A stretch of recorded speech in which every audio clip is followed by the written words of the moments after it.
10 years in the Gulf country. I worked in Oman and I traveled to other Gulf countries also. I went as a cub reporter there to see the places and to enjoy the Gulf culture and everything. But seeing the migrant workers was, I started to report their stories. It was small stories in the initial days, but it became a big policy changing, pushing for policy change kind of stories later on.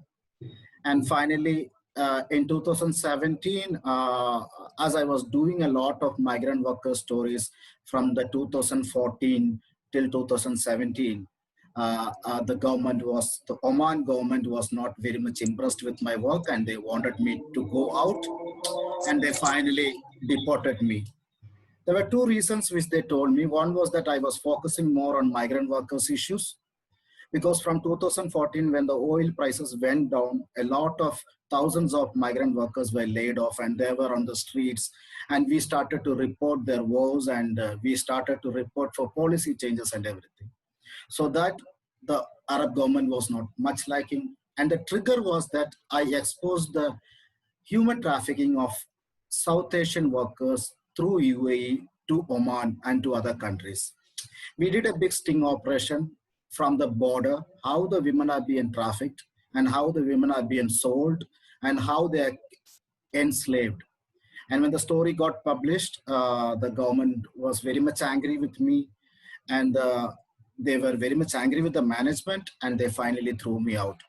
I came back to India. I worked till this February for a research organization called UKIDM, which is based in UK, which again focuses on migrant workers issues, their rights and everything in the supply chain. Basically, they probe migrant rights violations.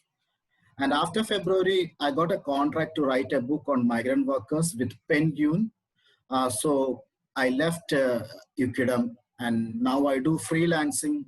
I contribute for Reuters, I write for Caravan, I write for Equal Times, I rights.org, and many other local, global, regional migrant rights websites and portals and workers' rights portals. Basically, what I see is that, there are 250 migrants. We may say that external migrants, and there are 750 million internal migrants. If we club them together, it is 1 billion internal migrants all over the world. And the total population of the migrant numbers are 7.8. So out of the 7, 1 will be a migrant. Out of the 7 people you meet, 1 will be a migrant. And he might be an ex-migrant, he might be a potential migrant, he may be a current migrant. And as a reporter, what I believe is that as a reporter, you can do business stories. Yeah, of course. There are people who have a skill to do business story, political story and everything. But I always believe that people like to read human stories. Human like to read human stories only. Their eyes and their brains will get locked into the human stories. So you cannot skip by without telling a migrant story. Out of the 7 people, a person you meet is a migrant. So definitely he will be having a story. It might be a good story, positive story. It might be an awful story, worrisome story, but there is a story. And those stories are well read. Those stories are well read. But unfortunately, many don't do such kind of stories because uh, they are not well informed about migration, and they don't take the pain to understand migration. That's a fact among the journalists. Even I can't do a political story because I don't understand much of politics in India. So it would be very difficult for me to do a political story. Similar is the case of a crime beat reporter. He might be knowing the in and out of a crime to do a crime beat story. I may be able to do that, but it would be difficult for me. But for me to do a migrant story, I would be far better than the other political reporter or a crime reporter or a sports reporter and everything. I have done more than 2,000 front page stories for the papers I have worked. I've done more than 2,000 stories online for different portals. I'm writing a book on undocumented migrants now. I do regularly write for magazines in my country, in my state, in Malayalam. And my aim is that by telling the stories of migrants, you are sensitizing the government. Why should you sensitize the government? Because India is the largest country which is sending the largest number of migrants outside India. And it is the top remittance receiving country all over the world.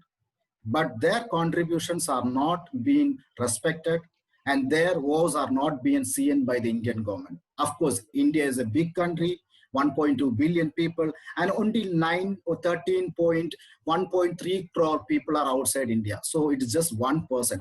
They don't bother about it. But for a state like Kerala, Punjab, Tamil Nadu, and all, majority of the Indians who have migrated to outside India are from these states, and these states depend on the remittance which the migrants send. In my state case, 30% of my annual state budgets depends on the remittance which has been sent by the migrants who are especially working in the Gulf. There are 90 lakh Indians in the Gulf country, and you all know what is kafala system. Only a few make mint gold or mint money or make money. The rest are all struggling and they're being forced to migrate. They are stuck there. They don't have any option to come back. Many miserable stories are there. So I like to tell, somehow I came into this migration and I want to do more about migration. And I want to inspire more reporters to do this such kind of stories.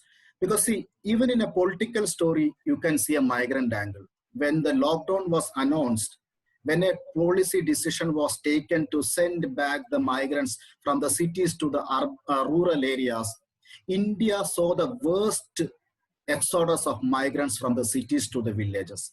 Many died on the streets, many died on the railway tracks, many died on the trucks while going back home. So even it was a political story, you can tell it with a migrant angle, a human angle. Let's go to a sports story. If you're going to do a story about Nike, migration is always combined with forced labor and trafficking and everything. Nike shoes are made by forced labor in Bangladesh. If you go to do a fashion story about HM or any other big brand, you can finally, if you pin down to the ground, you can see that it would be a migrant who might have migrated from a rural area to the urban area or from some other country to other country who is stitching this HM apparel which we are buying with dollar spending. Even in the farm story, agriculture story, I have seen personally that in most of the Indian farms, it is not the farmers who are born and brought up there working there. It's all migrant laborers who are coming from other rural areas working in the farm. So everywhere I see, even in business story, I see business. If you say business, okay, some of the migrants are well-to-do migrants, they invest, so that becomes a big business story. If you say a remittance story, economy story, then again it is the remittance, which is the largest remittance receiving in India, is an economy story. You can tell an economy story through a migrant story. So there are stories of migrant everywhere. I've been trained by many good mentors from Reuters and AP and all to see a migrant story and to tell the migrant story. During this COVID time, I did 40 stories of migrants struggling in the Gulf. If you go through the first story from March till this August, you can find that how the COVID unfolded and how the migrants got stuck, how they got repatriated, what did they do for repatriation, how they came back empty-handed, how they were subjected for wage theft, and how they are struggling now in India without no jobs here, and how they are planning to go back to Gulf again. So that becomes a big chapter with unfolding COVID. So even pandemic can be told through migrant stories. And when I did that stories, people like Shabiri and all got noticed those stories. Policymakers read those stories. They think about it, talk about it, and it might bring a change in future for the migrant welfare. Uh, my, my job and my profession is to tell the stories. And by continuously telling those stories, I want to bring in change get the notice of policy makers to bring in change for the migrant welfare. And I hope that this migration website would do that role much more better than me. And it's my pleasure to help and assist. Whatever I have learned, I will pass it on to the newcomers there. I'm there to guide you people with my limited knowledge. Thank you. Thank you, Regiment. As I mentioned, I think some echo is there.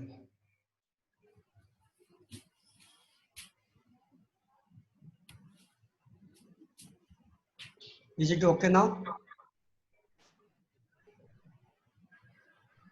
Is it Yes, okay? sir, we can hear you. Okay, so there is some echo. One thing. Is it okay now? Yes. Okay. Sorry, I used some sound box, that's why. So thank you, Regiment. In fact, we can see migrant everywhere, even this who are our intern students. I think 90% of them will be migrant, either their parents or them. So it is our eyes which should see the migrant everywhere. So without wasting time, I request Paddy to throw some light. And because we have to create a vision for these people, many of them, they may not be journalists also. They are students soon after graduation, and they have interest in this area. So some of them may, come up as a very good journalist, after few months or so. So we want to hear from you also. Thank you. Thank you, Dr. Sada, for having me. Hello to everyone, those that I have met in this room before, and those that I meet now. And hello and welcome to all the interns who joined for this Migration News winter internship, which I think will be a very exciting journey, because I think there is a lot to cover, there is a lot to learn, and there's a lot to share. And I think there's also a lot that everyone can bring to the platform. I like these new ways of learning, because as you come into the classroom, you also bring with you your experience, which is also important for other people in terms of sharing, cross-learning experiences.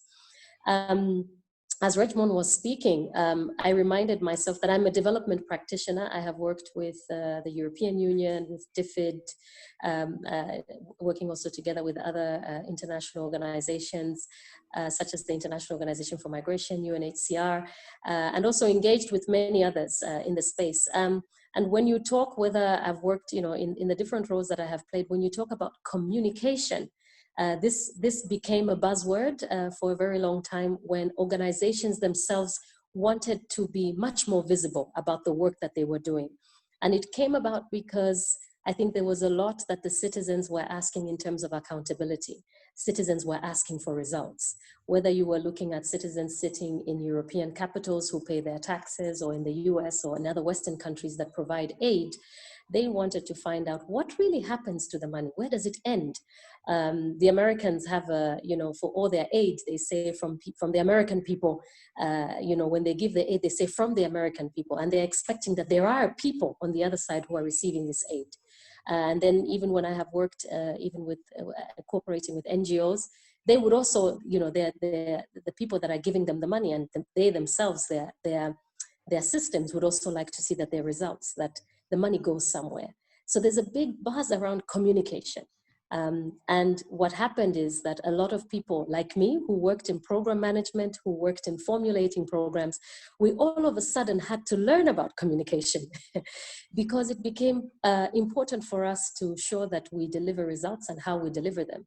But Rejmon said something about, people who tell stories, and what these stories do. The stories are meant to impact on policymakers. So the stories are meant, I liked what you said, to bring in, the idea is to bring in change for migrants' welfare. So whatever story we have here, and in this room, we're talking about migration. It's about improving people's livelihoods. So what kind of stories are being told, and how are these stories formed? What kind of data goes about in collecting these stories? And I think that it's very important when we talk about migration. I think the IOM had a phrase that they were coining around changing the narrative. because there's always been for time immemorial, migration had a negative narrative. Everybody knows that they left home, whether it was an urban center to go, a rural center, go to an urban center to make a living, to improve the livelihoods of their family. It's never been seen as a negative thing, but somehow when people received them in their community, they looked at them as foreign. What were they doing in this place? Did they not make it better at home? But not seeing the benefits that they brought with them culture, they brought with them contribution also to the economy where they were. They brought with them new skills. They brought with them a new perspective. And this has happened whether we're looking at internal migration or we're looking at international migration. That the first picture that's looked at when people had the word migration, and I think actually in other languages, if you look at the word migration in other languages, it's foreign, it's something different, it's something that's supposed to be examined and looked at differently. Whereas it's people that are moving to improve their livelihoods, whether they're, they go because of economic reason or they go because there are other push factors that drive them to leave their homes. So these stories are very important in understanding why people start the journeys, what happens to them throughout the journey, who is facilitating their journey, what is the motive and what is going on with them in the journey, what kind of protection measures, for instance, are going on. What kind of vulnerabilities do they face if it is a woman, if it is a child, if it is a young man going for the first time, or even the second time to a new destination or the same? What is really happening around movements, big movements of people as they travel to try and change their life story, to try and change their narrative, to try and change and give their life a positive story? And also what happens to them when they're there? How do they get integrated into a place? What kind of systems are receiving them, their families? What happens for them to earn money? What kind of work environment will they be in? And also, how are they sending this money back? But also, what is happening to them socially? What kind of things are happening around them in terms of making them feel that they are welcome in this new home where they temporarily live, whether the temporal is for 2 months as a seasonal worker, or it's going to be for 50 years, waiting for children and grandchildren to grow with the hope one day that you would go back home. So these kind of stories remain very important, and I think Regimond has really pointed to it. I was already taking down notes, Regimond, to read some of the stories that you've depicted, even in the COVID times. You would feel some people have gone through a lifetime of experience from January to now. Maybe some of us have complained that, we have been sitting too much on Zoom calls, but others have really gone through what families go through centuries in these different migration stories. So the stories really do remain important, not just because we need to read them as citizens, but I think indeed they do affect how policymakers take decisions. They do affect how migration actors, whether it's immigration officers at a border post, whether it's a police officer who's dealing with a victim of trafficking. These stories are very important because they shape our human interaction with migrants and also migrants with the rest of the population. So I was given the task to talk a little bit about, mainstream, to talk about media. I think why sort of is it important to bring out all these issues to mainstream media? Well, mainstream media is essential. We cannot do without it, even though we have social media these days. One of the reasons why we cannot do without mainstream social media is because this is where we have traditionally received official information, official notification about what is happening. Mainstream media is important for us in terms of demystifying some of these negative narratives when officials come out to bring out rules and regulations about reacting, for instance, to xenophobic attacks that have happened, not just around COVID. I'm reminded of situations, for instance, in China where people of African origin or Black people in this particular instance were victimized because there was a lack of information that was going out, and how that changed when mainstream media reported what the official position was in the municipalities where these things had happened and where the states had actually actively given notifications to say that they had, a zero tolerance to discrimination. I'm reminded of cases where people of Asian and Chinese origin were victimized in Europe, in other parts of the world when the coronavirus came out, because everybody was giving it a name and a feature, and how mainstream media had to be used to send out these messages. So social media was not enough. So in a way, Western mainstream media is very important in ensuring that official messages are passed across. I think mainstream media also has become important in not just giving us the good news, but we also want to know what is the narrative out there. You know, I've talked about how social media remains fickle, rather, and it lacks credibility in some cases, because anybody can open a Twitter account. If I ask those of us sitting here, how many social media accounts do you have? How many followers do you have? And some people are even called influencers these days. And that kind of information never sticks, because I'm influencing from a point of view where I'm standing. And tomorrow, if I'm given a different motive, I may influence in a different way. So our mainstream media remains very important, and what we put out there in mainstream media remains critically important. Mainstream media has also helped us to highlight what are the new emerging trends. Regmond just talked about, you know, how the human stories have come out when journalists have gone out to dig and do investigative stories of what is sort of happening around migrants. I'm reminded of a couple of journalists that we've also featured here you know, that the forum has actually featured as part of their webinars, where we were talking about the role of media in shaping migration narratives. And that was important. We heard stories from South America where, you know, they were tracking African migrants in South America. And if you're sitting very far away from a distance, you would think that this is just a story, but it was very important that this came up through mainstream media to highlight the plight of these mainly West African migrants that were going all the way to South America to understand what's their story, their motivation, and what's really happening to them, and to understand how the next move can happen for policymakers to take the action.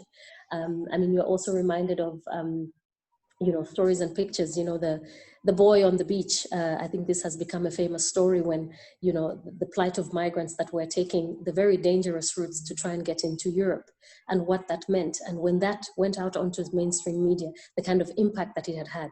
It's not that it was not happening before, but something happens when it goes into mainstream media. It becomes also much more believable. I'm reminded also of stories, for instance, from West Africa by somebody we featured also in a webinar called Ishmael Einash, who talked about, you know, life of the diaspora, Somali diaspora, and what that means where they're living. These are also very important issues that come out. And then also my own example, you know, thinking about a country where I come from Zambia, which is in the southern part of Africa. When we hear about remittances, it's something that we thought only impacts, you know, big communities in Kerala and other parts of India. You know, when we thought about big communities, for instance, in Russia, in China, that would be impacted by remittances. But it was only when, you know, news comes out. We know the World Bank takes different types of research, and together with other institutions, they do a lot of research. But when it came out in mainstream media, that actually remittances were as even much more important than what we were receiving from donor organizations, that does something to change the mindset, not just of the diaspora in terms of what they contribute back home, but also for the community to think that they could ask for much more accountability, because they begin to see that it's actually their money at work. Because at first they think about their taxes and they say, yes, that's my money at work, but, you know, other considerations. But I think it's also allowed the diaspora to be much more active. Hopefully the diaspora can also be much more active, for instance, in governance related issues back home. But this also becomes very important when we bring out, I think the media, mainstream media has also been important in bringing out positive stories. You're reminded of stories of football. Every time you have a World Cup, now FIFA has a trend of telling us who are the migrant players. So when we look at, you know, France, when we looked at Switzerland, when we looked at some of these football teams, you know, we're looking and thinking, oh, you know, it's Switzerland who is playing. And wait a minute, when you look at the diversity in the group, you are reminded actually that without migrants, I don't know what kind of football we would be watching. And this comes from very small clubs in the middle of China, where I have lived for a couple of years. And I didn't even know that African players, for instance, were a big hit for local Chinese teams and groups. Because for me, coming from a British colony, the first destination that you thought is that, you know, football players from Zambia would want to have an aspiration to be, you know, in the league in the UK. So it's opened up this mind to show that there is a chance, you know, and there's benefits that come both for the teams, for the migrants, for the communities where they're going, in terms of integration lessons and all the experience that they bring in, but also for their families back home. So we're talking about all these positive narratives. But also we see this in the world of everything, in the world of food, in the world of fashion, in the world of innovation, general health. Excuse me. I think COVID has shown us who the medical professional is. And we have gotten to understood that actually the frontliners in many countries were foreign faces that in many times haven't even gotten the right to, their integration rights are not out there. They are still fighting for many things that they would have to attain in terms of, in terms of working conditions, in terms of access to pension, for instance, in terms of access to other benefits that other economic actors where they are have. But COVID has come back and has said to us, listen, have you seen who is the composition of these frontliners? So it's taught us all the way from drivers to people who are sitting in retail, to hotels, to the different services, that actually there is not one industry in this world that does without migrants. And therefore their stories become very important. But I think I could go on and on about, why mainstream media becomes important in terms of complementing the news that is out there. But I think, I'm led to think about a very small study that I was reading about from something called the Mixed Migration Center. It did an interview of around 800 Afghan migrants, and they wanted to find out from these migrants, where did they get their information about migrating? So people would be curious, where do they get this information about migrating? Where do you go? And the research showed that the diaspora, especially the family members, are the most used and the most trusted source for information for prospective migrants. So the role that the diaspora has to play in sharing the kind of stories and information also becomes very important. How we depict their stories is also very important. And the same institution, the Mixed Migration Center, had done very recently a study that talked to about 400 of Afghan returnees due to the COVID who came back. And the question that they wanted to find out from them is, what was the most frequent source of information? And actually it was mainstream media. This is where they got their information from. So even though the most trusted source would come from family and friends, where you get the information becomes very important. But it's also where the information is not sufficient or sometimes is not covered to the right depth. So what can we do through things like the migration news and the work that the forum is trying to do in building capacity? We cannot ignore that journalists, like Regimond has explained, come from a diverse background, and sometimes migration becomes the last thing on the plate because we don't really see migrants when we're walking around. We see people and we don't want to pick them out and understand what their path and their stories are like. But that becomes important for us. So there needs to be much more awareness on migration in terms of the journalists that we have. And I think forums like this help to build that capacity.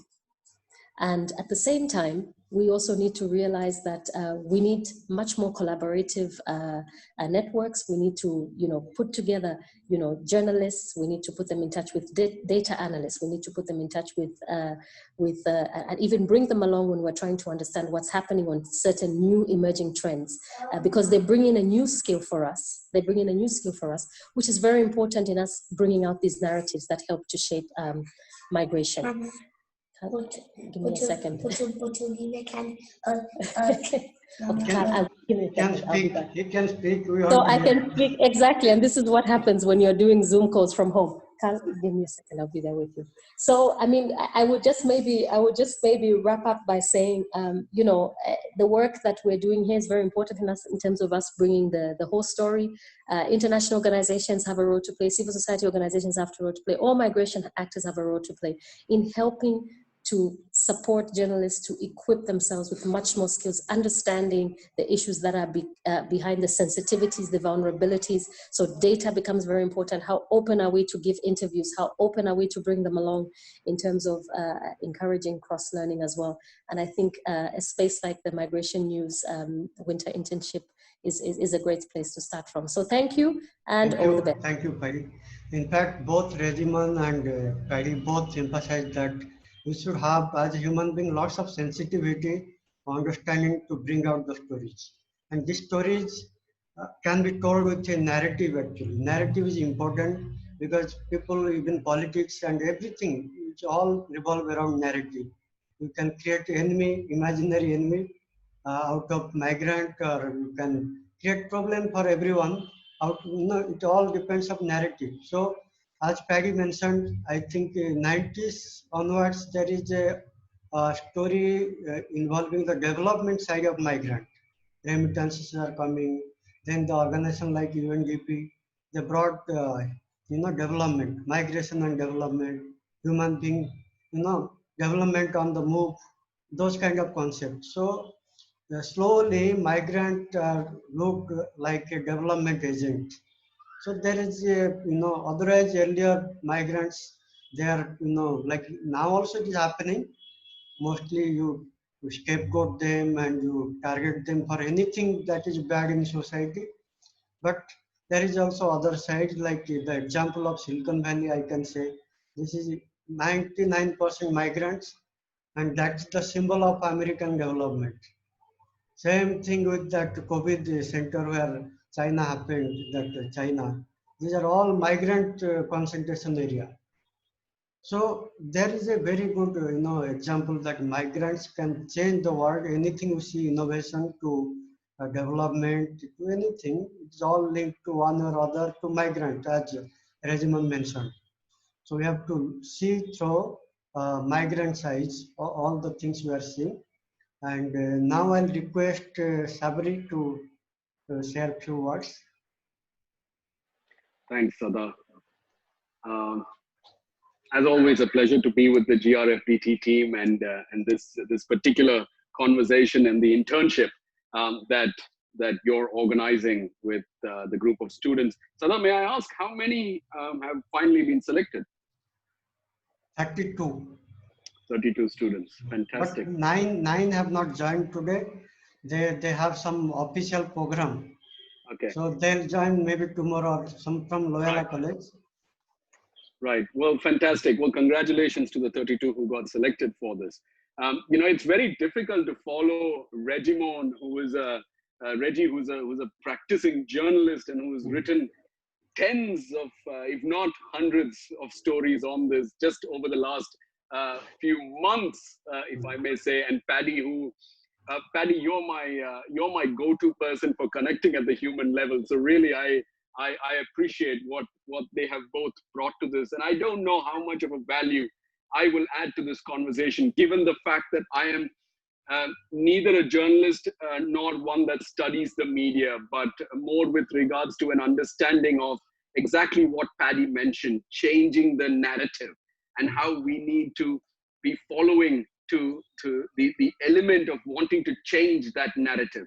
Let me put forward a couple of my thoughts, because again, keeping in mind that my conversations with journalists like Reggie have moved from wonderful work, Reggie, to Reggie, what the hell are you writing, right? and Reggie, who I know is here, I can see that big smile on Reggie's face. I do have, there are moments when not just Reggie, but there are a whole group of journalists who I work with in South Asia, or international journalists who cover South Asia, like the Washington Post or the Wall Street Journal. There's a whole group of these journalists who I'm constantly talking to in terms of ensuring that the narratives are right. One of the things that I'm constantly focusing on, I noticed that we have quite a few people. I recognize one particular name here who's actually interviewed me. Manjima is here. Manjima used to cover for the Delhi Post, and she used to write for the Delhi Post, and she is one of those people who has interviewed me for an article for the Delhi Post. Now, when I go into these conversations with journalists, I go in with a very clear perspective of what the protocol is. So that is for you to recognize where I come from and where the United Nations as an organization comes from. You see, as a journalist, Reggie has the liberty to write what he wants. As a UN international civil servant, I have to be very careful about what I say. Because I can be misquoted. I can be quoted in a manner that is not diplomatically in tune with things. I could also be received either positively and in most cases negatively by the person at the other end, especially if that is a criticism of whether it's government policies and or other actors, and in terms of how they engage in the migration debate. But the reason I mention that is because that protocol, so when somebody interviews me, and Manjima has been at the receiving end, Reggie of course knows this as a seasoned veteran journalist, is when you talk to me, I will always bring my communications colleague with me. As a journalist, I will always have my communications colleague listening into the conversation. Now, he or she, in this case, for me, it's a he, my communications colleague, when he listens into the conversation, he kind of puts a stop. He intervenes the moment he feels that the journalist is going off track or trying to trap me with a question that will lead me in trouble. Now, you can see, if you all have a screen, you see Reggie, right? And the reason I mention that is because for me now, that becomes very crucial. And I don't necessarily get that. I think a communications person is much more adept to that idea of where exactly, how much can I answer, how much can I not, right? So that's one thing that I want you to be aware of, is know your subject who you're going to interview.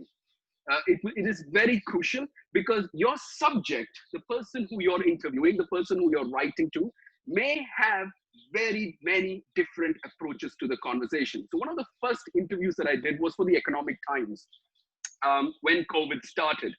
And the Economic Times reached out to me, and they did a 1.5-hour interview with me, okay, going through an entire gamut of things. I was quoted for 2 lines, along with 10 other experts in a feature story. It was a human interest story. I had no clue what their story was, right? I had no clue what the story was. All I knew was that I'm being interviewed. And, you know, when you're being interviewed, it really boosts your ego. You know, you think, yes, you know, this is all about me and it's about what I say. But it isn't. It is not. It is about what the journalist is thinking. And so really, I think you as you know, candidates who've been chosen for this internship, you're really empowered, because you're sitting in that position where you can drive that narrative. So driving that narrative also comes with tremendous responsibility. What was it that Spider-Man's uncle said to him? With great power comes great responsibility. And I think the ability to write and use the pen, which they say in journalistic lingo is mightier than the sword, is important, that then you then recognize how much of power that it gives you. You know, an article that Manjima did, as an example, one of the candidates here who's been chosen, was one that when it was published, I sent it out to my own colleagues in Geneva at the ILO headquarters, and they all received it very well, because it was a specific topic that Manjima covered of the ILO global webinar, which was on migrants in the time of COVID. So there's a whole range of things that you need to keep in mind going forward with regards to who it is that you're writing to, who it is that you're interviewing, and what is that narrative that you wish to take forward. In 2022, there is going to be a big World Cup. Now, this is the World Cup that Paddy made a reference to. This is the World Cup that is taking place in Qatar, the FIFA 2022 World Cup. In 2014, a big article came out in the Guardian newspaper. And that article in the Guardian newspaper was written by a gentleman by the name Pete Patterson. So feel free to Google him, P-E-T-E, Patterson, P-A-T-T-I-S-O-N. And Pete did this article specifically on the number of Nepali construction workers who were dying in Qatar as a result of the bad working conditions that they suffered in the construction sector building these stadiums for the 2022 World Cup. Now, the reason I mention this is because very soon I started working with Pete because we wanted to see what was the angle that we could take in terms of supporting journalists to write about such issues, but using Pete's example of the Qatar 2022 World Cup. And we were able to develop a whole fellowship. In fact, Reggie is one of those fellows as well. It was through an organization called PANOS South Asia, PANOS. And this was in the first set. So this was 2000, when we started this in 2015. In those conversations, Pete was somebody who would come in and say, right, so I went into Qatar. You know, Pete is a British citizen, and he wrote for The Guardian. And by writing for The Guardian, everybody takes note. You can see, you know, policymakers discussing it. You will see big politicians retweeting this article. You will see it has generated hundreds of thousands of likes across all kinds of social media. And what did Pete do to get the information for this article?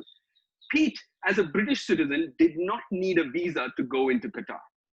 So he therefore went into Qatar as a tourist, right? Because he did not need a visa, walked in, you know, and then went into different labor camps, spoke to different people, migrant workers. He got the information from the ground, took a lot of photographs, came back, wrote for The Guardian, and it became world global headlines.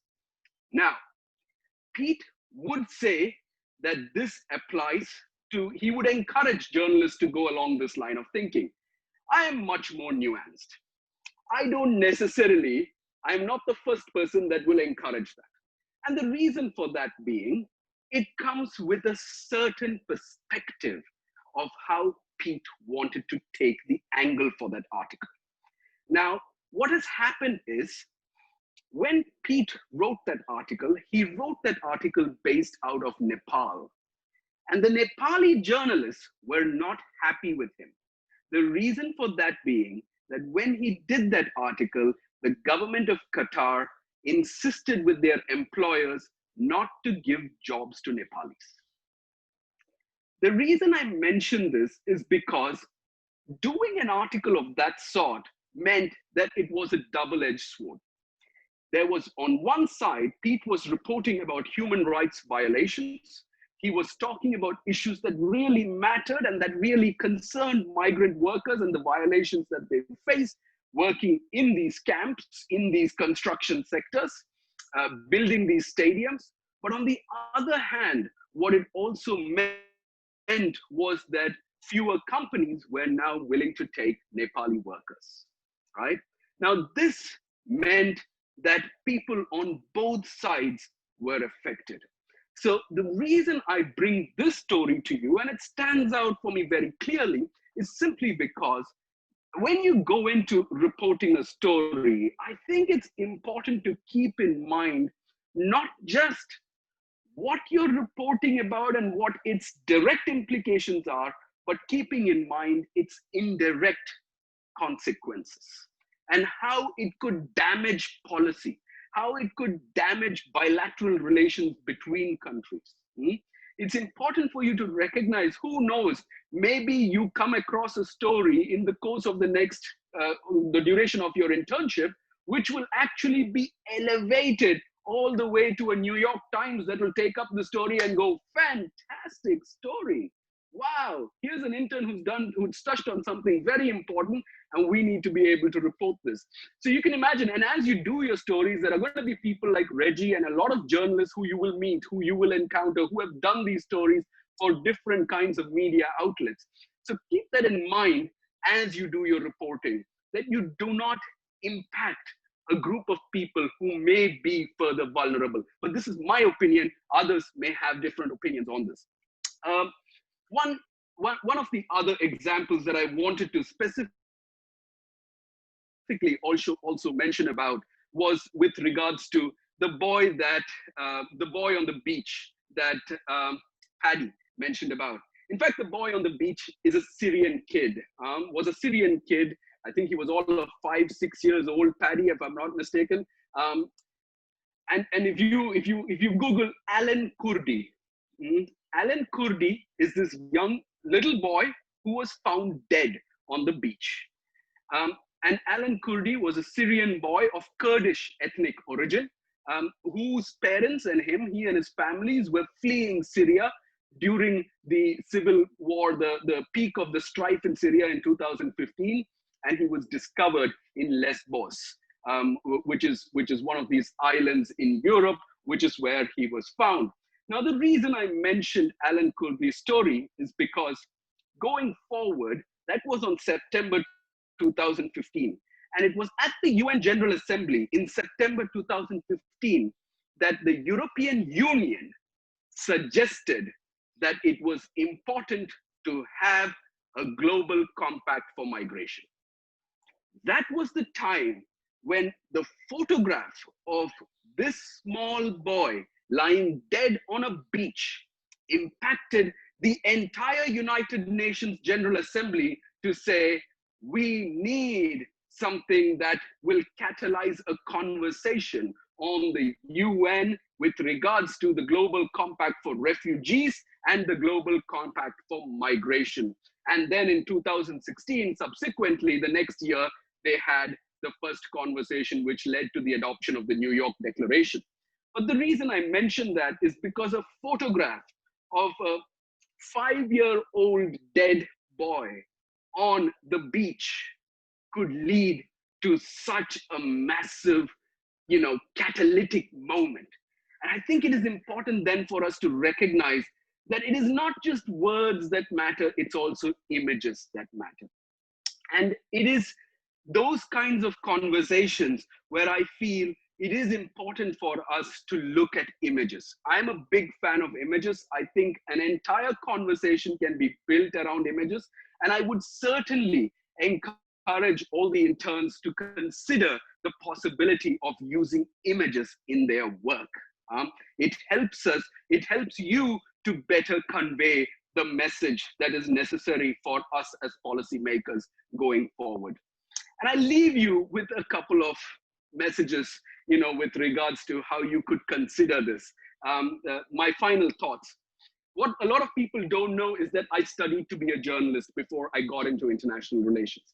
And I studied to be a journalist down under in Australia. When I studied to be a journalist, I would actually go idealistic perspective of wanting to be a journalist, wanting to do something right, report the right things, and so on. So I had my first journalistic assignment at university, which I submitted expecting an A grade for that assignment. I got back, my professor called me in, and I thought he was going to appreciate the fact that I had written such a great story. He called me in and he said, look, this is your first assignment, so I'm not going to fail you, right? But I think you need to know that there is an ethical problem with how you have reported.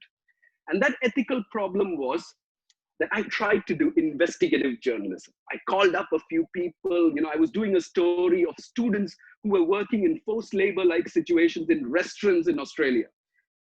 So I called up restaurant owners, spoke to them looking for jobs.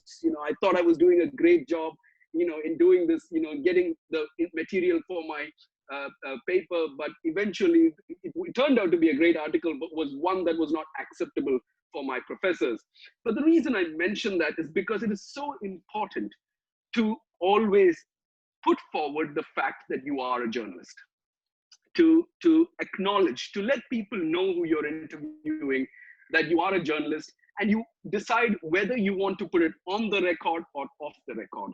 I think it's very important to do that, because a lot of people like me, stupid old me, may just come and say, I'll say everything that you need to hear, but in eventuality, I may actually regret it. So always put it forward to that journalist, to your interviewee, as to what exactly you're doing, what are you covering, and don't hesitate. So sting operations, don't necessarily look at it along those lines. Right now, I think the idea is to make sure that you put a good report forward.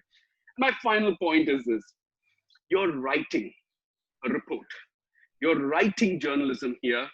I don't know what the other contents are, and Sada, you will certainly maybe consider even video and so on. But when you write a report, there are certain, and here I know Reggie is one of those people. I've followed Reggie very closely. I've read a lot of his reports. it's important to recognize the fact that, you know, as a former, I think Reggie, I don't know if Paneer Selvam still works at the Hindu, but there is a very famous national newspaper in India called the Hindu.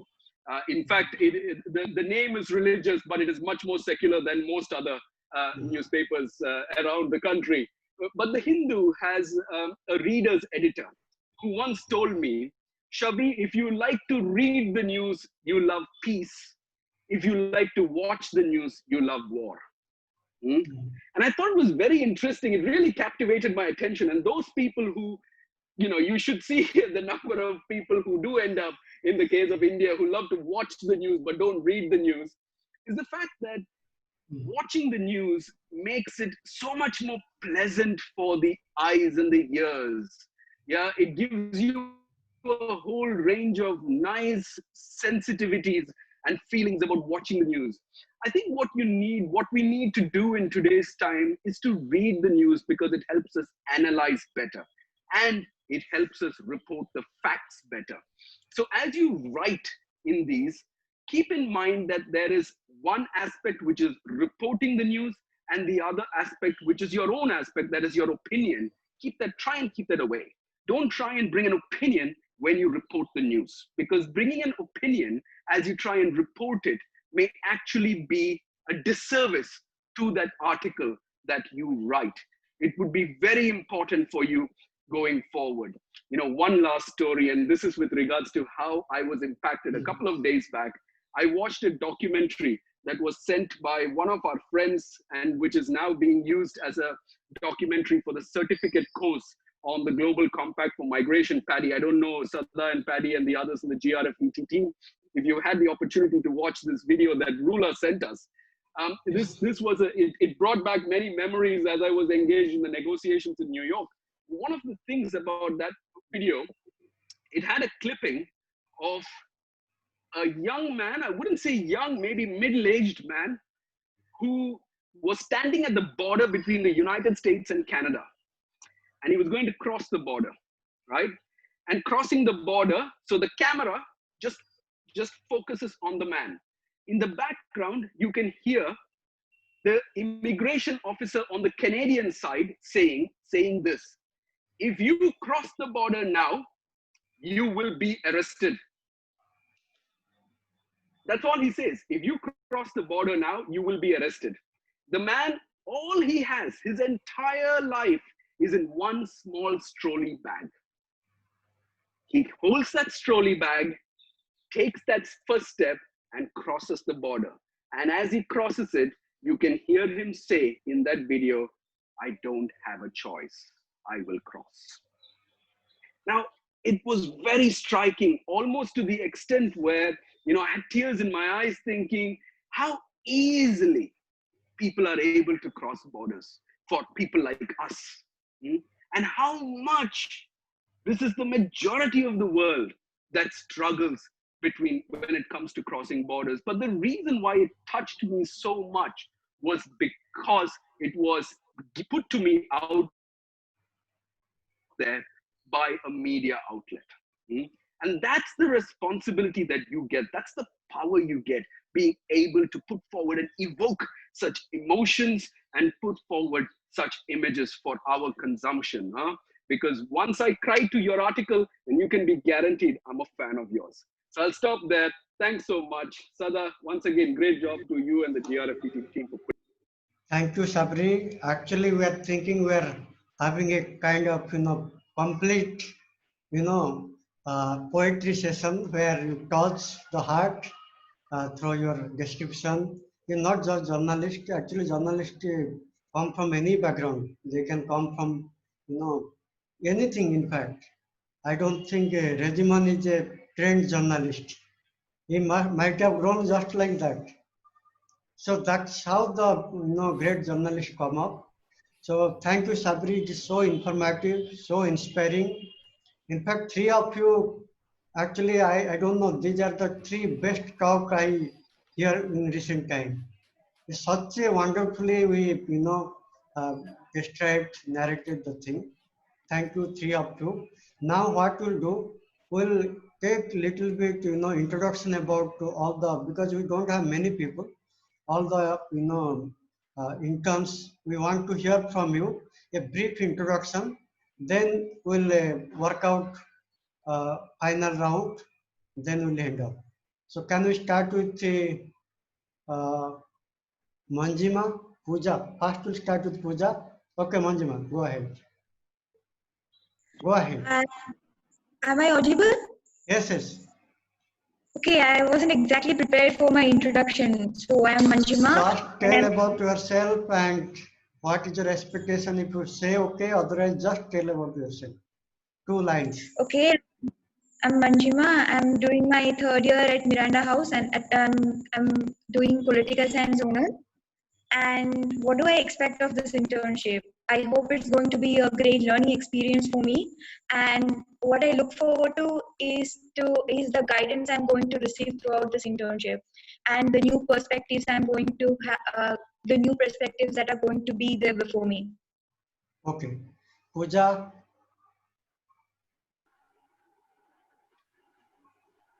Good evening to all present. Good afternoon. I'm Pooja. I have done my post-graduation last year, and I'm currently working towards my PhD, which is a very challenging topic on the African migrants in our country, India, and how can we take initiatives to work towards understanding the changes that are brought towards their socioeconomic conditions through this process of migration, right? So I am here for this internship so that I can gain incentives, I can gain insights from uh, professionals like Paddy, professionals like Regimen, who are working intensively in the field of migration, which will take me like another 10 years, to work towards that. But yeah, I'm interested and I'm working, and I'm very passionate about understanding international migration, especially understanding the Indo-African culture. Thank you, Pooja. Tasreen.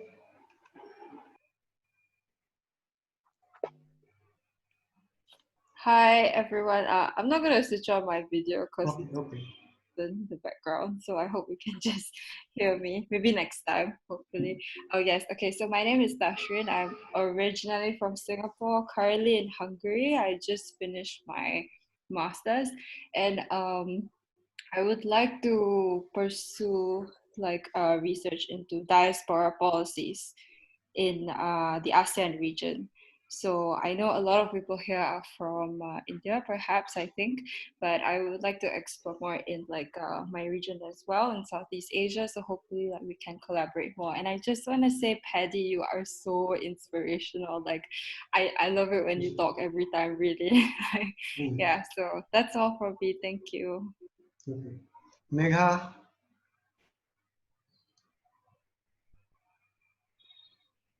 Hi, can you hear me? Yes, yes. Yeah, hi. So my name is Megha and I'm currently in my 4th year.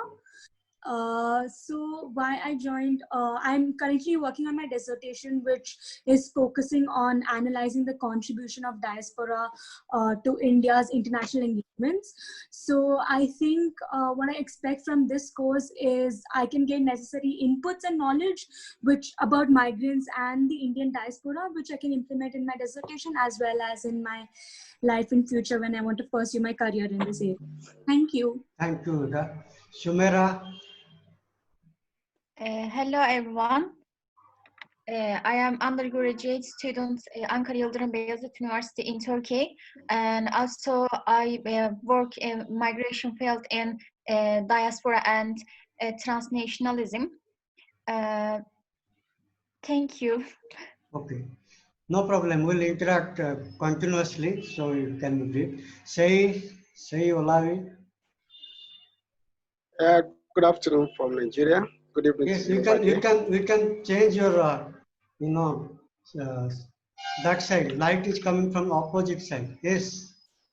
Okay. Now, okay. Okay. Is it clear now? Yes. Is it better now? Oh, okay. Good afternoon from Nigeria. Good evening to you over there. My name is Sheyi Olawi.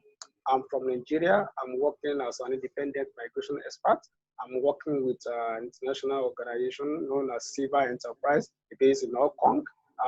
We are dealing with the issue of irregular migration in Nigeria.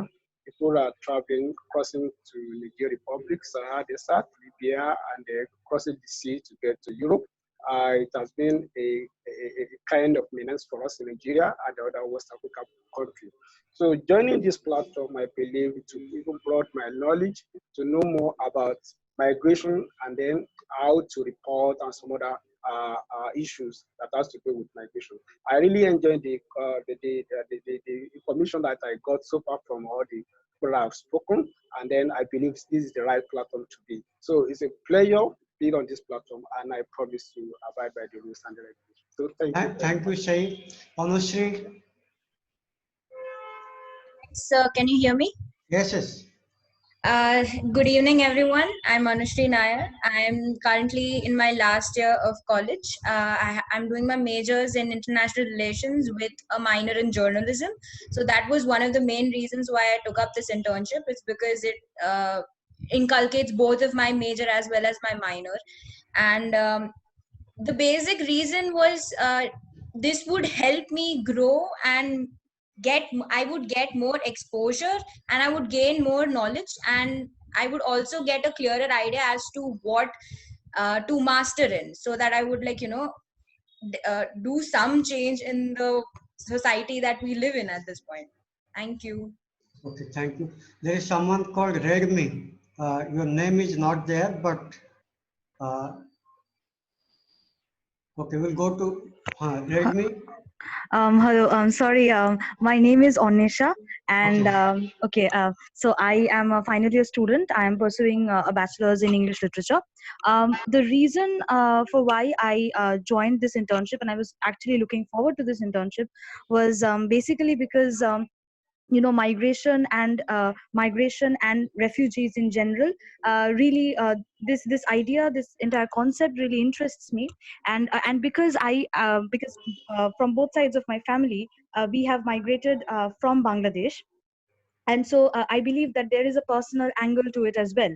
So I have seen how people in my family have worked towards a better form of life, a better form of livelihood when my parents and my grandparents came from Bangladesh. So I think that kind of touches a personal chord with me, and I believe that with the help of this internship I'd be able to gain a better insight into the nitty-gritties of migration and refugee studies. Thank you. Thank you. Ujjwala? Hi everyone, my name is Ujjwala Lakhanpal, and I am currently a final year student of international relations with a minor in economics. I worked on a research paper based on Sino-Indian relations earlier this year, and I'm especially interested in Asian geopolitics, the Middle East, and migration and diaspora issues. I hope to gain a lot of practical experience from this internship, because journalism is a field I've always been interested in, but unfortunately never been able to dive in. So I feel, since I feel very deeply for migrants as well, this is a perfect opportunity for me to discover this area of international relations. And yeah, thank you so much. Thank you, Ujjwala. Tejaswini? Hi, good evening, everyone. My name is Tejaswini, and I'm a fourth year international student with a minor in economics. The reason. Can you just one thing, which college or university? You just add that. So I am from Pandit Deendayal Petroleum University, School of Liberal Studies, Gujarat. My interests include peace and conflict studies, as well as national security and defense and migration. One of the main reasons to take up this internship was to gain as much as practical experience I can in the field of IR, and eventually narrow down to what I can do in the future. And I think this is one of the best opportunities I could get. And thank you so much, sir, for this. And hoping to work with all of you soon. Thank you, Tejaswini. Sukanya? Hello, sir. I'm Shukarna. I have recently graduated in political science from President's University in Kolkata, India, and I'm currently pursuing my post graduation. And I haven't academically engaged with the issue of like migration or diaspora before, so I think this will be a good opportunity for me to engage with it and also learn from everybody in the panel. Thank you. Okay. In Soman CN, actually I could pronounce in Inomosa. Hi, my name is Eno Musa. I'm from Zimbabwe. I'm currently studying at the University of Lucknow in India. I chose this program because I have a vested interest in migration. I come from a country with a lot of out migrants moving into South Africa, and I've written a research on that on a previous degree. And I believe that this internship is going to help me understand more about migration at a global level. I'm so excited to be working with you. Thank you. Unikrishna. Hello, sir. I'm Krishnan, and I think I'm there currently is a doing rain my in master's Kerala. in economics. So some Yes, network sir. problem. No, Divya. Sorry, sir.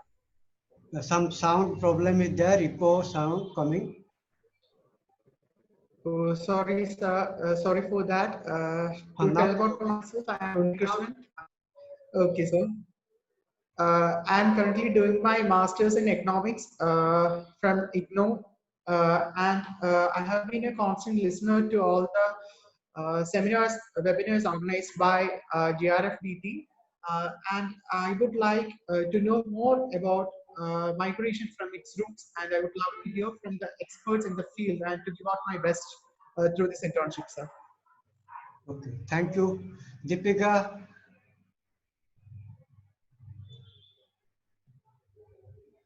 Deepika. Yeah.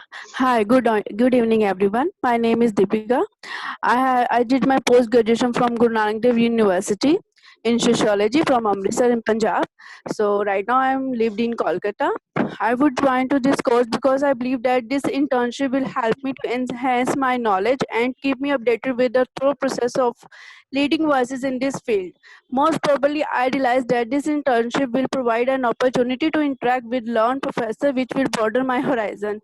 So I showed you my best effort in this through the internship. Thanking you. Thank you, Deepika. Nehal. Unmute, yes. Hello. Yes, we're here. Hello. Hi, everyone. Myself Snehal Mutha, and I'm from Pune. Basically, I have done my masters in journalism and mass communication from Savitribai Phule Pune University. And actually, currently, I am working on migration of local people, like people living in India. So I have been studying this topic. I think it's been 2 to 3 years I have been studying on this topic, and I have basic knowledge about them. So I want to increase my horizon and know how difficult it might be, for international migration as well. I mean, when I look at the local migration, it is way difficult and have lots of layers to it. So when we talk about international, there are a lot of intersectionalities coming here, whether it's women or children or even the men itself. So I want to definitely learn these things, and yeah, like my explore area of my explore I'll be exploring a lot many things if I do this internship. So for that reason I want to do this. Thank you. Mohsina. Thank you. Mohsina. Hello, good evening, sir. Good evening, everybody. I'm Mohsina Nooreen.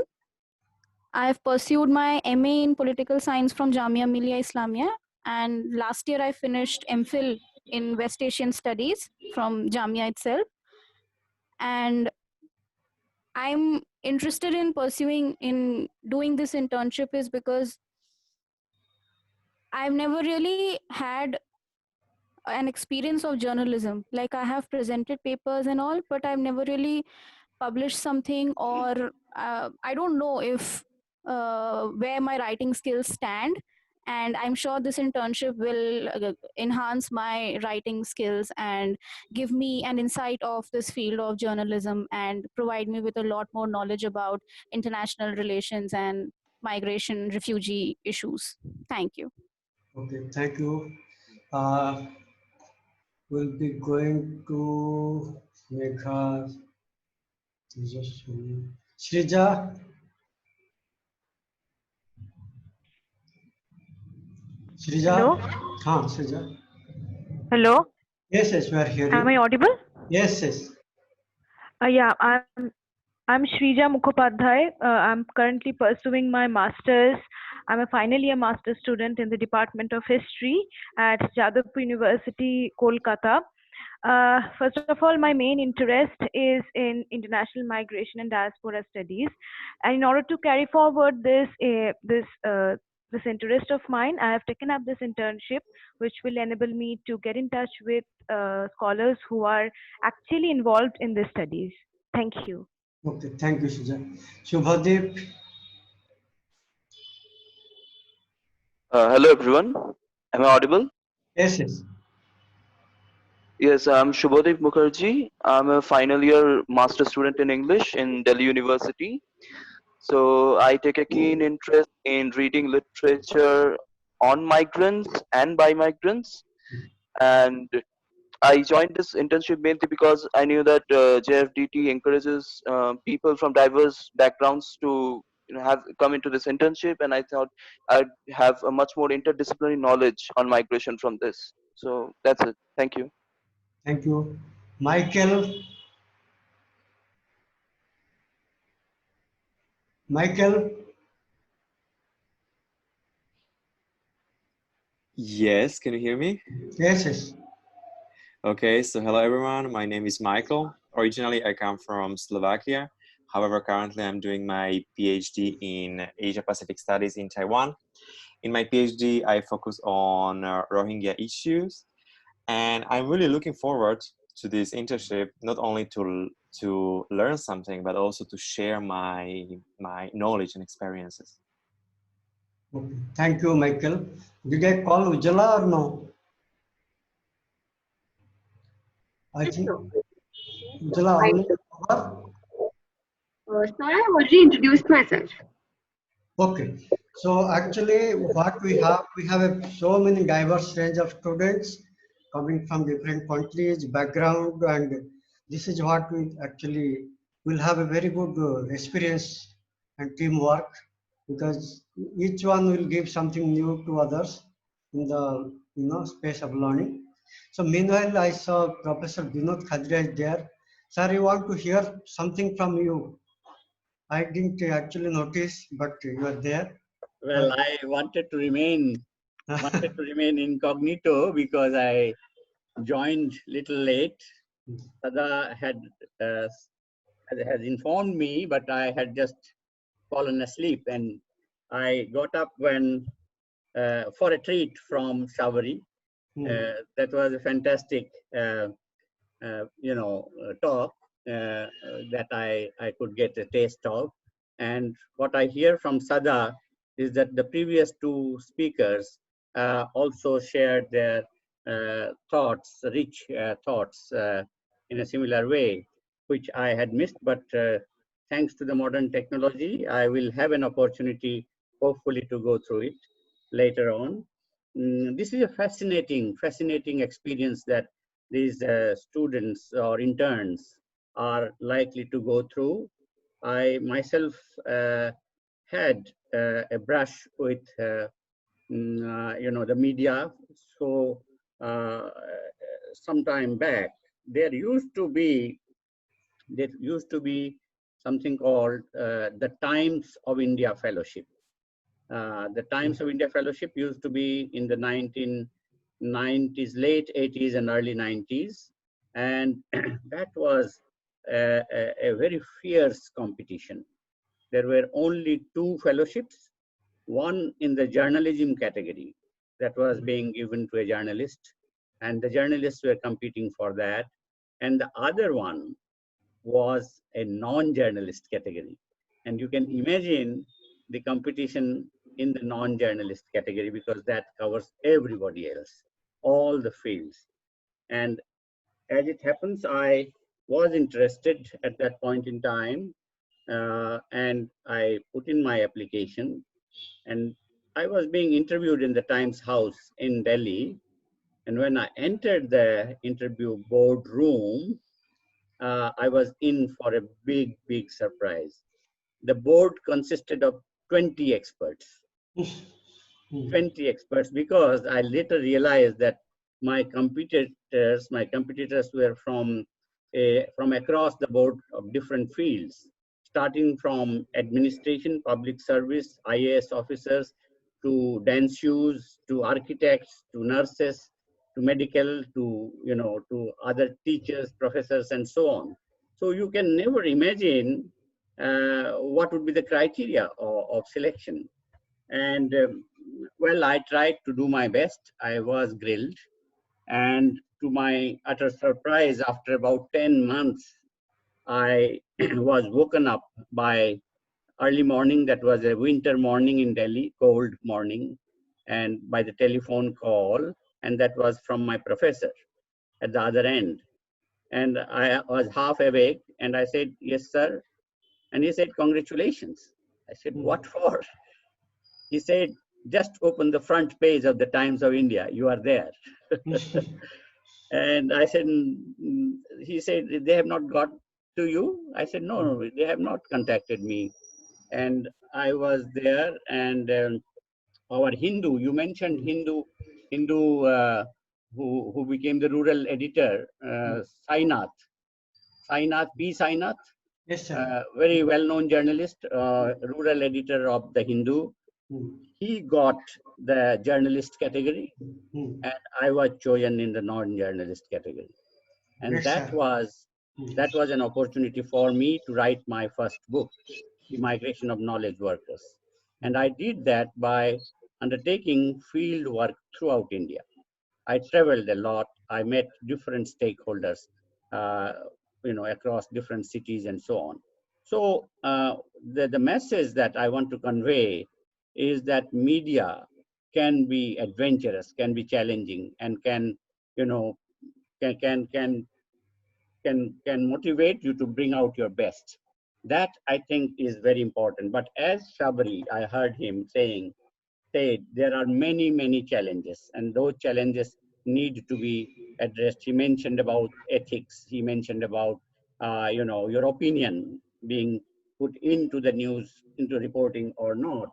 At the same time, and he shared the different modes of communication in the media. It's not only the written word or the visual or the picture, but it can be as challenging as cartoon strips or cartoons. And we have had world famous cartoons in India, Lakshman, you said it. And then you have, and one cartoon that I always share in my talk was from Aslam. And that strip was called, that was a cartoon strip, people talking amongst themselves. And that was by Aslam, and its name was Chandu.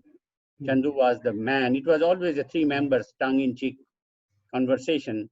And one lady says that you know about, it was a talk about the brain drain, that United States, and the lady says the brain drain to the United States is getting over. That was the time when the Gulf migration had started. And Chandu says, tongue in cheek, that maybe we have brains in the drain. So there are puns that you have to come across. You may create your own puns and so on, and look at how much they can convey. A picture can convey a lot more than a text, but as you said, Sabri, the text, reading of the text, is, it gives you, it rekindles your mind in terms of how to analyze, how to write, how to communicate. The written word is very, very important. You are not there. Like when I, interact with my students, PhD doctoral students, then I say that your writing, your articulation must be perfect. Apart from the punctuations and the grammar and all that, the even the placing of the words is very important, that just one wrong placing can change the entire meaning. And when people are reading it or your examiner is reading it, you are not there to explain it. So it has to communicate what you want to say in your absence. That, I think, is the biggest challenge. So I think, I'm just sharing my random thoughts at this time. One thing which was not so much rampant in our time is very much there, and that's because of the new technology is something, the lure of cut and paste culture. The lure of cut and paste culture has to be resisted. And that is something which goes into the territory of plagiarism. Plagiarism is, or some people call it plagiarism, is that you are taking somebody else's work without acknowledgement, without proper acknowledgement, sometimes with wrong acknowledgement. I have also seen people you trying to acknowledge, they are trying to be smart by acknowledging, but they will misspell the original author's name or the surname so that no reader can trace them. So these are some of the lures, that one has to avoid. And sometimes it is in particularly when you are finding that media or journalism or writing in different languages, then there is the opportunity of translation. And I have come across translations where the original author is not even mentioned. So the entire credit is taken by the translator without, citing the author at all. So that, I think, is very, very important. And your own experiences when you go through this internship itself is a subject matter for reporting, that experience. For example, travel logs. When you are traveling, travel logs are a great, great way of writing and sharing both the facts and your thoughts also. So if you look at my book, that book I referred to, The Migration of Knowledge Workers, I had also undertaken field work in the United States because it was mainly, the focus was United States of India. Knowledge workers, that time IT thing has not started. It was all doctors, nurses, engineers, architects, and so on that were, we could be defined under the brain drain. And that's where you come across, I came across such a story. I came across a live story of somebody, a customs officer from India, who was hit by a truck, and he was given wrong treatment in a Bombay hospital. And his nurse, I think the boy was Marathi from Maharashtra state, and the girl was from Gujarat, who was his nurse, his physiotherapist. She detected that it was a wrong treatment that was being given to him, and because of that, all his limbs became dysfunctional, excepting for the forefinger and his brain. His brain was intact, and his forefinger was all right. And she then, that was the time the body shopping was going on. The body shopping was the agents, taking to physiotherapist was very in great demand in the United States. And she migrates to the United States through body shopping, takes up a job there in a hospital, and then sponsors this man or a boy in wheelchair. And finally, she marries him. And that marriage was solemnized by the mayor of Michigan. And there are hundreds of stories about what that wheelchair was. And I came across them while going to Niagara Falls. It was dusk, and I saw a young girl trying to push a wheelchair. The wheelchair was stuck, and she was trying to do something with the wheel. And I offered help by going near the wheel, and then I realized I was completely illiterate about that wheelchair. It was an automatic wheelchair, completely automized. And then we started talking, and I asked them, what are you doing? I said, we have just come from Michigan to enjoy the Niagara Falls. I said, can I join you? And the girl said, sir, you can join us, but you'll be slowed down. You'll slow down with us, and your valuable time will go waste.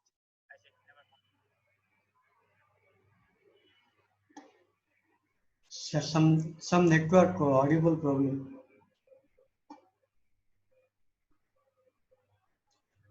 I think is it audible to others? No, I think. No, sir, we can't hear him. Not audible. Some problem. I think. Sir, yours is not audible.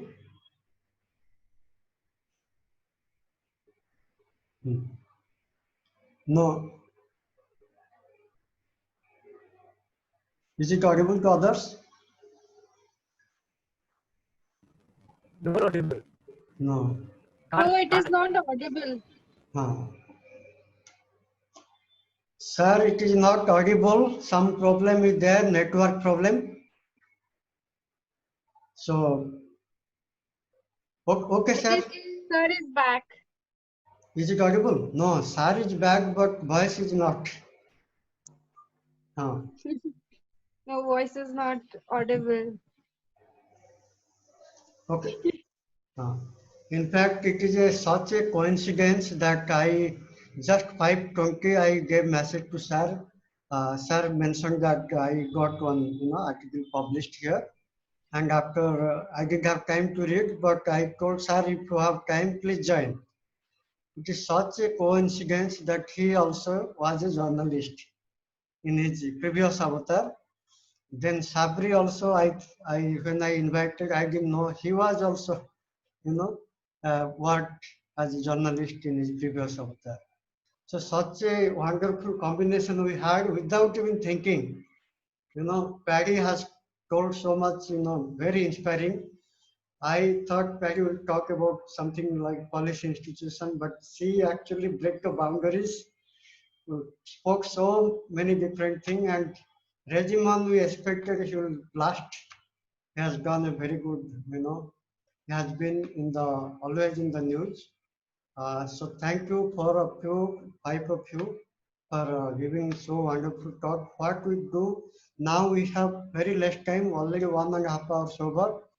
I'll introduce some of my, our key people who will be with you, and we'll have regular meetings. And with Paddy, Regiman, Professor Khadria, Sabri, will be taking their guidance and mentorship from time to time. But I'll introduce you to Dr. Smita Tiwari. She's our General Secretary, and she'll be with you from time to time. Rakesh Ranjan, he's managing all web and all this, everything will be there. He's like a shadow. So you can talk to him, and we have a WhatsApp group. Then we have Firoz who will be managing website, and Abhishek Jadhav. He's the editor in chief, and we will be communicating with him very frequently. We'll have lots of teamwork. It is not that we have proposed anything. Actually, the day you entered here, you are stakeholder of our entire, whatever you're doing. And you are a member, you are a stakeholder, and think in long term. We don't want to, think is small, 4 months assignment or something you are learning and taking away.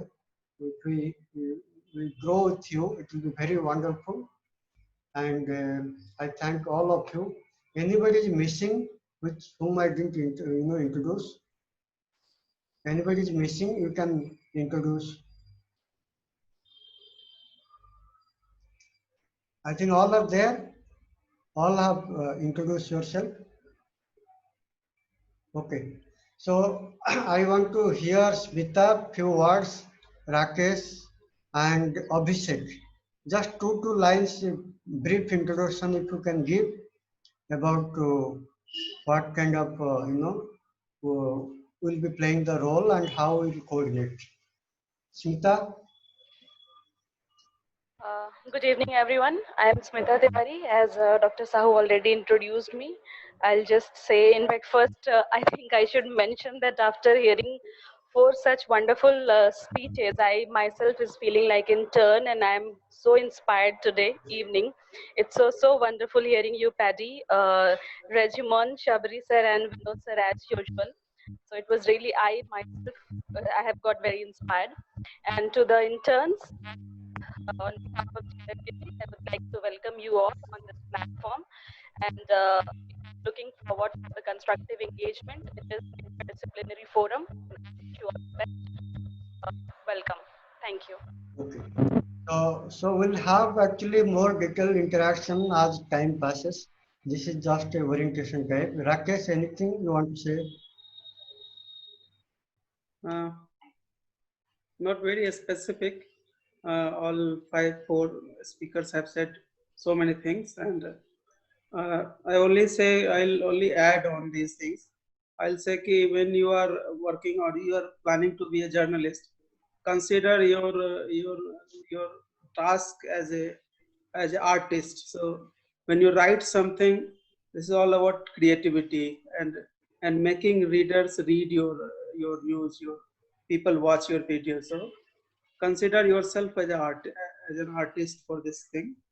And welcome to GRFDT. We all are here, and this is our own forum. All of you should take lead and also tell us what to do. So you all can be guide for us, and we all can help each other. So that will be the thing. And few things I wanted to tell. You all may have seen POR for the internship, and I'll request you to consider these 3-4 activities very seriously, considering we all are building the organization, and that is we all should have to contribute and should take part in this initiative. So one thing which I'll particularly emphasize, we need one news write-up from you every day. That is your primary responsibility, along with many others, since we expect you to help and learn from this. All your contributions will be credited to you, like your name will be there. So this is not about this is not like, or whatever you will contribute will be given credit for that. So every day you have to submit one news report of up to 200 words. Not, you can go for more than that, but minimum 200 words, not up to, minimum 200 words. And that for that thing we'll discuss later. And we have Google Classroom. I hope you all may have joined, and we also have WhatsApp group, and I think most of you have already joined. If not, then you see you have received email from editor-in-chief, and you follow the links, WhatsApp link and Google Classroom link, and we'll keep in touch, and we'll work together to lead this initiative. Thank you. Okay, so we have Vijay, Soni, and Monica Bist also. Vijay is a journalist and working with the Open Journal. So Vijay, anything you want to share? Hi everybody, it was a pleasure listening to all of you. I'll be interacting with the interns, and it was so nice to hear to them. Some of them, most of them are quite bright and quite open and willing to learn things. I think it will be a learning thing for us also, and to share their enthusiasm. We all look forward to a very, very nice interaction with them. Thank you. Okay. Monica. Hello everyone, good evening. As Hauser has told me about this course, so basically you have to bring out news, and in writing the news, if you need any help, any support, you can approach us. You can get our email ID and all, and we will help you how to frame the news. And because I and Rakesh also have a background of media and journalism, so we can help you in drafting the news. And anything else, whatever you need, whatever the support you require for this job, you can ask us anytime. Thank you. Firoz. Firoz. Yes, sir. I just like to thank all the speakers for sharing their wonderful experiences and motivating all of us. And to all the interns, just welcome. Welcome to the GRFDT group. Okay. Thank you. So finally, Abhishek. Abhishek is our, he'll be handling the editorial activities. So Abhishek, any word? I would like to welcome all the interns from the organizational authority, and it would be really great to have a symbiotic relationship. We will try to nurture ideas together, and we will try to build the organization, as well as mutually we will try to develop each other in terms of all the ideas, insights, and we look forward to have a symbiotic relationship with all of you. Thank you. Thank you, Abhishek. I formally thank everyone, Paddy, Sabri, Regiman, and Professor Khadria, and all interns, and all our team. So let's think that something creatively will engage, and we'll have a very good time in coming 4 months and build this organization better and better. And thank you.